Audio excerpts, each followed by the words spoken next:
रक्षाबंधन से पहले शुरू हो सकती है दिल्ली लक्ष्मी योजना। महिलाओं को मिलेंगे 2,500 रुपए। योजना पर सरकार की तैयारियां तेज, महिलाओं ने उठाए सवाल।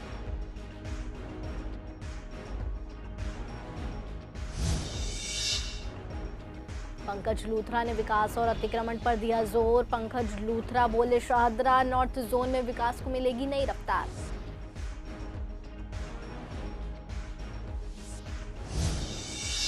झिलमिल में निकली भगवान जगन्नाथ की भव्य शोभा यात्रा। जय जगन्नाथ के जयकारों से गूंजा झिलमिल। हजारों श्रद्धालु हुए शामिल। दिल्ली की सबसे बड़ी जगन्नाथ यात्रा का झिलमिल में भव्य आयोजन। शास्त्री नगर में अतिक्रमण और जलभराव से लोग परेशान। गीता कॉलोनी की नंबर 1 गली बनी मुसीबत।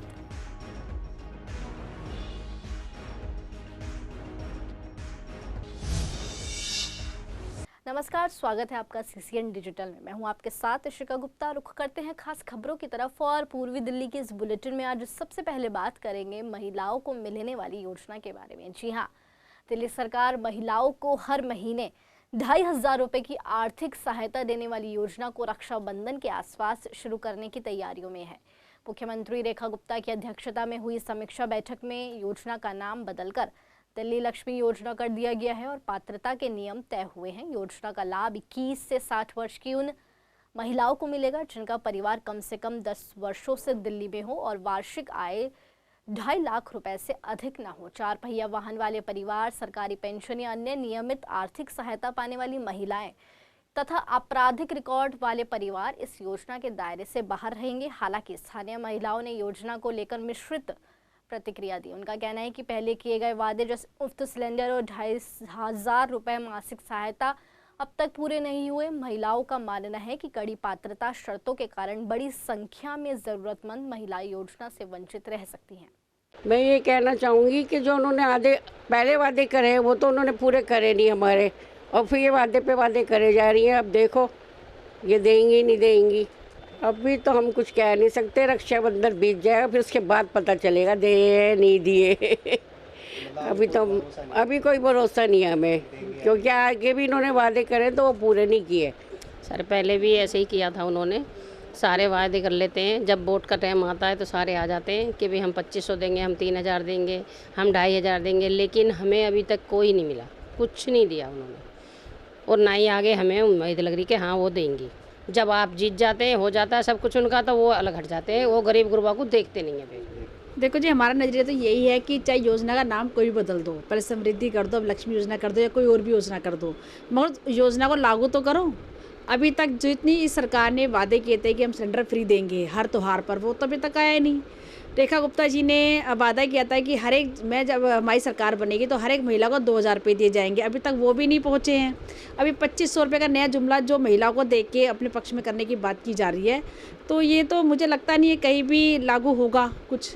एमसीडी के शाहदरा नॉर्थ जोन के नए चेयरमैन बनने के बाद पंकज लूथरा ने क्षेत्र के समग्र विकास और बेहतर नागरिक सुविधा उपलब्ध कराने का भरोसा दिलाया है। उन्होंने कहा है कि जिस तरह उन्होंने अपने वार्ड में विकास किया, उसी तर्ज पर शाहदरा नॉर्थ जोन के सभी 35 वार्डों में विकास होगा।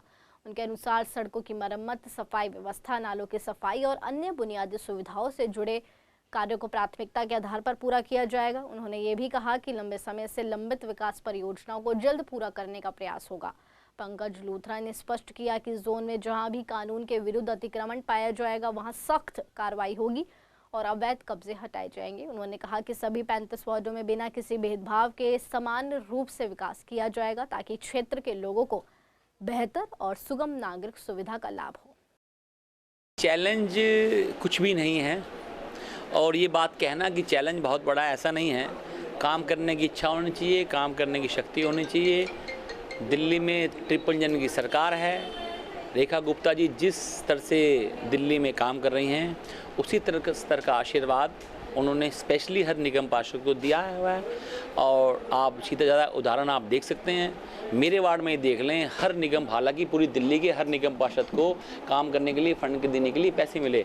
खासकर मुझे 26 करोड़ रुपए का फंड दिया, जिससे मैंने विवेक विहार की सड़कें बनाई, झिलमिल की सड़कें बन रही हैं, जवाहरनगर की सड़कें बन रही हैं। 10 करोड़ रुपये जमुना पार विकास बोर्ड जो केजरीवाल निकम्मी सरकार ने ख़त्म कर दिया था, उस बोर्ड को शुरू किया और 1,000 करोड़ रुपये दिए ताकि जमुना पार का विकास विकास हो सके। लवली जी ने 10 करोड़ रुपये मुझे मेरे वार्ड में काम करने के लिए दिए, टोटल मुझे 37 करोड़ रुपया झिलमिल वार्ड में काम करने के लिए दिया। ऐसे ही पूरे जोन में सभी निगम पार्षदों को काम करने के लिए फंड दिया गया है, तो कोई चैलेंजेस नहीं है। झिलमिल क्षेत्र में गुरुवार को भगवान जगन्नाथ की भव्य शोभा यात्रा बड़े श्रद्धा और उत्साह के साथ निकाली गई। शोभा यात्रा में हजारों श्रद्धालुओं ने भाग लिया और भगवान जगन्नाथ, बलभद्र तथा देवी सुभद्रा के जयकारों से पूरे क्षेत्र भक्तिमय माहौल में रंग गया। यात्रा मार्ग पर विभिन्न स्थानों पर श्रद्धालुओं ने पुष्प वर्षा कर शोभा यात्रा का भव्य स्वागत किया। इस दौरान भजन कीर्तन और धार्मिक झांकियों ने लोगों का ध्यान आकर्षित किया। स्थानीय विधायक संजय गोयल ने बताया कि झिलमिल में हर वर्ष दिल्ली की सबसे बड़ी भगवान जगन्नाथ यात्रा आयोजित होती है, जिसमें बड़ी संख्या में श्रद्धालु शामिल होते हैं। उन्होंने कहा कि ये यात्रा क्षेत्र की धार्मिक और सांस्कृतिक पहचान का महत्वपूर्ण हिस्सा बन चुकी है। शोभा यात्रा के समापन पर श्रद्धालुओं के लिए विशाल भंडारे का आयोजन किया गया है। हजारों लोगों ने प्रसाद ग्रहण किया। आयोजन के दौरान सुरक्षा और यातायात व्यवस्था के भी विशेष इंतजाम किए गए। यही उम्मीद थी उनका ऊपर थी, वो जैसे चाहते ऐसे निकलता है। हम कुछ नहीं करते, हम कुछ भी नहीं करते, वो जैसे चाहते ऐसे निकालते। ये हमने यहाँ से ITI चौक से Vivek Vihar, B block market, then Ram Mandir, then Balaji Mandir, then Mahila college, then Ashoka Niketan, U-turn Ashoka Niketan, then ITI चौक एंड झिलमिल होते हुए मंदिर आएगा। आज बड़ा सौभाग्य है, परम सौभाग्य है कि हमारे गुंडीचा यात्रा का शुभारंभ आज झिलमिल में विवेक विहार होते हुए झिलमिल पूरा भगवान जगन्नाथ जी आज सभी भक्तों को अपने दर्शन देने के लिए, आशीर्वाद देने के लिए यात्रा के माध्यम से निकलेंगे। और ये जगन्नाथ यात्रा पूरे विश्व की सबसे बड़ी जगन्नाथ यात्रा होती है। आज पुरी के अंदर भी जगन्नाथ यात्रा निकाली जा रही है। उसी रीति रिवाज, उसी पूजा पद्धति के माध्यम से यहाँ झिलमिल, जो कि जगन्नाथ मंदिर पूर्वी दिल्ली का सबसे बड़ा मंदिर है और दिल्ली का ही कहिए, जहाँ हमारी देश की महामहिम राष्ट्रपति महोदय श्रीमती द्रौपदी मुर्मू जी भी लास्ट ईयर आई थी। और यहाँ यात्रा हर साल निकाली जाती है और 35 साल से लगातार निकाली जा रही है। गीता कॉलोनी स्थित शास्त्री नगर गली नंबर 1 के स्थानीय निवासी लंबे समय से अतिक्रमण, जलभराव और गंदगी की समस्या से परेशान हैं। लोगों का कहना है कि यहाँ मुख्य सड़क होने के बावजूद यहाँ दोनों और वाहन खड़े कर दिए जाते हैं, जिससे आवाजाही प्रभावित होती है। स्थानीय निवासियों के अनुसार कुछ मकान मालिकों ने नालियों पर अवैध रूप से चबूतरे बनाकर उन्हें ढक दिया है, जिसकी वजह से नालियों की सफाई नहीं हो पाती और बारिश के दौरान पानी भर जाता है। क्षेत्र में ठेले खड़े रहने से भी स्थिति गंभीर है। लोगों का आरोप है कि कई बार शिकायत करने के बावजूद अब तक कोई प्रभावी कार्रवाई नहीं हुई। मानसून के दौरान जल भराव और गंदगी के कारण मच्छरों का प्रकोप बढ़ गया है, जिससे डेंगू और मलेरिया जैसी बीमारियों का खतरा बना हुआ है। स्थानीय लोगों ने निगम पार्षद से अतिक्रमण हटाने, नालियों की सफाई कराने और अवैध पार्किंग पर कार्रवाई की मांग की है। इतनी गंदगी है यहाँ पे, पानी भर जाता है, पहले तो निकलता नहीं है, ऊपर से कपड़े गिरते हैं, इतने मच्छर मक्खियाँ हो जाती हैं। हमारे छोटे छोटे बच्चे हैं, ये ऊपर ही रहते हैं हम, ठीक है, यहीं से सारी गंदगी ऊपर, स्मेल बदबू इतनी हो जाती है कि यहाँ से देखो पूरी नालियाँ बंद है, कहीं नाली नहीं है, पूरे कवर कर रखे हैं। और इनको बोलो कि ये गंदगी हटवा दो, झाड़ू लगवा दो, तो कोई नहीं सुनता। सबकी थड़ी देखो, सबकी थड़ियों पे चायों के होटल बने पड़े हैं यहाँ पे। हाँ, थड़ों के देखो कितने निकाल रखे हैं सब के, किसी की नाली खुली नहीं है, सारा पानी यहाँ करते हैं। पूरी बहुत प्रॉब्लम है हमें तो, इतनी कि हम बता नहीं सकते। बारिश के समय में यहाँ से कोई निकल नहीं सकता। हमारा मच्छर, बदबू, गंदगी बहुत भर जाता, पानी, गंद, कूड़ा सब यहीं है। सोचो, ये शास्त्री नगर तो बहुत ही गंदा एरिया हो गया इधर पर। जो है नालियाँ बंद है और नालियाँ ओपन नहीं है बिल्कुल, फिर गाड़ियाँ खड़ी हुई हैं, साफ़ सफाई रहती नहीं, जगह जगह पानी भरता है। अब बरसातों में इतनी दिक्कत होती है यहाँ पे कि अब पानी भर जाता है, यहाँ पर बुरा हाल हो जाता है, निकलना भारी पड़ता है। और अब आगे बीमारियाँ चालू हो जाएंगी, डेंगू, मच्छर, इसकी वजह से। अब यहाँ साफ़ सफाई रहे तो कुछ फ़ायदा भी हो। नहीं, साफ सफाई नहीं कर रहे हैं ना, ये नालियाँ क्यों बंद करा दी? नालियों में से पानी जाए ना तो सही रहता है, और नाली बंद कर रखी है, तभी तो वो भर जाते हैं ये गटर। तो देते तो हैं, सारे लोग देते हैं, मगर सुनवाई कहाँ है? ठेली वालों को हटाया जाए, उनको जगह दी जाए कहीं ना कहीं, बस नहीं कहना चाहते हैं। लगी हुई है 5-6 साल से यहाँ पर पूरी हर जगह दिल्ली के अंदर बहुत ज़्यादा रेहड़ियाँ ठेलियाँ हो रही हैं। नालियाँ वालियाँ भी ना साफ हो पाती, चक्कर में सफाई नहीं हो पाती, गंदगी है। बात करेंगे शादरा जिला पुलिस की, जिन्होंने ऑपरेशन मिलाप के तहत त्वरित कार्रवाई करके और संवेदनशीलता का परिचय देते हुए एक लापता बच्चे को उसके परिवार से सकुशल मिलवाया है। 11 जुलाई को थाना पटपटगंज इंडस्ट्रियल एरिया पुलिस को एक लावारिस बच्चा मिला। मेडिकल जांच के बाद बाल कल्याण समिति के निर्देश पर बच्चे को दिलशाद गार्डन स्थित संस्कार आश्रम में रखा गया।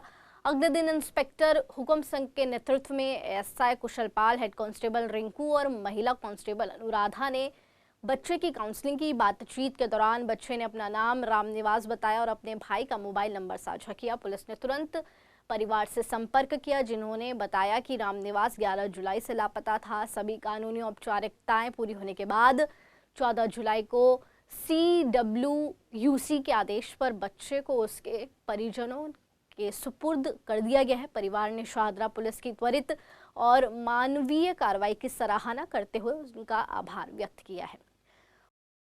उत्तर पूर्वी दिल्ली के भजनपुरा थाना पुलिस ने चोरी के एक मामले का सफलतापूर्वक खुलासा करते हुए 2 आरोपियों को गिरफ्तार किया है। पुलिस ने उनके कब्जे से चोरी का सामान और वारदात में इस्तेमाल की गई मोटरसाइकिल बरामद की है। ये मामला 13 जुलाई 2026 की EFIR के तहत दर्ज किया गया था। शिकायतकर्ता आसद ने यमुना विहार स्थित अपने घर में चोरी होने की सूचना पुलिस को दी थी। मामले की जांच के दौरान SHO इंस्पेक्टर सत्यवाद लाटवाल के नेतृत्व में ASI नौशाद और उनकी टीम ने तकनीकी साक्ष्यों तथा स्थानीय खुफिया जानकारी के आधार पर आरोपियों की पहचान कर उन्हें दबोचा। गिरफ्तार आरोपी की पहचान 21 वर्षीय अमान और 21 वर्षीय जुनैद के रूप में हुई, जो कि करदमपुरी के निवासी हैं, दिल्ली के। आपको बता दें कि उनकी निशानदेही पर एक चांदी की पायल, 2 महिलाओं के पर्स, शिकायतकर्ता का आधार कार्ड और वारदात में प्रयुक्त मोटरसाइकिल बरामद की गई। पुलिस अब दोनों के आपराधिक रिकॉर्ड और अन्य मामलों की संलिप्तता की जांच कर रही है। ईस्ट आजाद नगर जाने वाली मुख्य सड़क की जर्जर हालत स्थानीय लोगों के लिए बड़ी परेशानी है। सड़क पर जगह जगह गहरे गड्ढों के कारण रोजाना लंबा ट्रैफिक जाम लगता है, जिससे लोगों को अपनी गंतव्य तक पहुंचने में काफी समय लगता है। स्थानीय निवासियों का कहना है कि इस समस्या की कई बार शिकायत की जा चुकी है, लेकिन अब तक सड़क की मरम्मत नहीं कराई गई। दुकानदारों के अनुसार टूटी सड़क से लगातार धूल उड़ती रहती है, जिससे ग्राहकों की आवाजाही प्रभावित हो रही है और कारोबार पर भी असर पड़ रहा है। गड्ढों के कारण कई 2 पहिया वाहन चालक दुर्घटनाओं का शिकार हो चुके हैं। लोगों का आरोप है कि सड़क की नालियां भी जाम है, जिससे गंदा पानी सड़क पर भर जाता है और स्थिति खराब हो जाती है। स्थानीय लोगों ने प्रशासन से जल्द सड़क के पुनर्निर्माण और नालियों की सफाई की मांग की है। अरे बहुत दिक्कतें हैं, सारा तो टूटा पड़ा है। कहीं भी चले जाओ, ईस्ट आजाद नगर क्या पूरी दिल्ली में चले जाओ, हर जगह रोड टूटी पड़ी हुई है। गड्ढे, रोड छोड़ दो, हाईवे पे चले जाओ, एक्सप्रेसवे पे चले जाओ, हर जगह वही हाल है। जुलाई में यहाँ पे सीवर का काम शुरू हुआ था, उसके बाद से यहाँ 1 साल से ऐसी हालत है। बहुत कंप्लेंट की जा चुकी है इसके बारे में। MCD में भी, CM जन सुनवाई के पोर्टल पे भी कर चुके हैं, कोई सुनवाई नहीं होती है। हर बार ये कहते हैं इसका टेंडर निकल गया है और सही हो जाएगी, कुछ टाइम में सही हो जाएगी। कोई इसमें बहुत धूल मिट्टी उड़ती है, सारी धूल मिट्टी अंदर आती है, सारी मशीनें ख़राब हो रही हैं हमारी। करीब 7-1.5 साल हो गया, आराम से ज़्यादा ही हो गया होगा। हाँ, टक्कर वगैरह ये होती रहती है, हमसे या लड़ाई हो गई ट्रैफिक की वजह से, बस कुछ नहीं हो पाया। कितनी बहुत कंप्लेंटें कर ली। देख रहे हो आप कंडीशन कैसी हो रही है, ये तो भाई 1 साल हो गया। फिलहाल खबरों के सिलसिले में इतना ही। ताज़ा तमाम बड़ी अपडेट से वाकिफ रहने के लिए जुड़े रहिए CCN डिजिटल के साथ।